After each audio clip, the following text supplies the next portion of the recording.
الحمدللہ وحدہ والصلاة والسلام علی من لا نبی بعدہ وبعد۔ روزے کے بارے میں رسول اللہ صلی اللہ علیہ وسلم نے فرمایا، من لم یبیت الصیام من اللیل فلا صیام لہ، جس نے رات سے روزے کی نیت نہیں کی اس کا روزہ نہیں ہے۔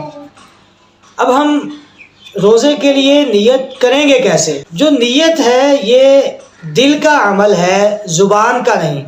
جیسے آپ کوئی بھی کام کرتے ہیں اور آپ کہتے ہیں کہ میری نیت یہ تھی، میرا ارادہ یہ تھا، وہاں پہ آپ نے اس چیز کو زبان کے ساتھ دہرایا نہیں ہوتا۔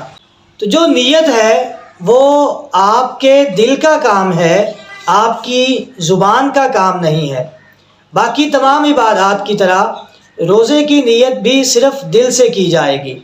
آپ کو فجر سے پہلے یہ کنفرم ہونا چاہیے، آپ کا ارادہ ہونا چاہیے کہ آپ نے روزہ رکھنا ہے۔ اس کے لیے آپ کو زبان کے ساتھ تلفظ کی ضرورت نہیں ہے۔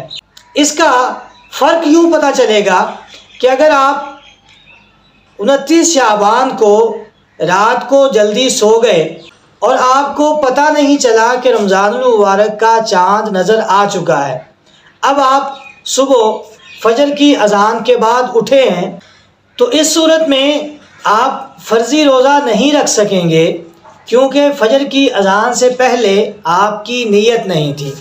لیکن اگر آپ دوسرے یا تیسرے یا چوتھے روزے میں رات کو آپ یہ نیت لے کے سوئے ہیں کہ آپ نے صبح روزہ رکھنا ہے اور آپ فجر کے وقت اٹھ نہیں سکے، تو آپ روزہ رکھ سکتے ہیں، کیونکہ فجر سے پہلے رات کو آپ کا ارادہ تھا روزہ رکھنے کا۔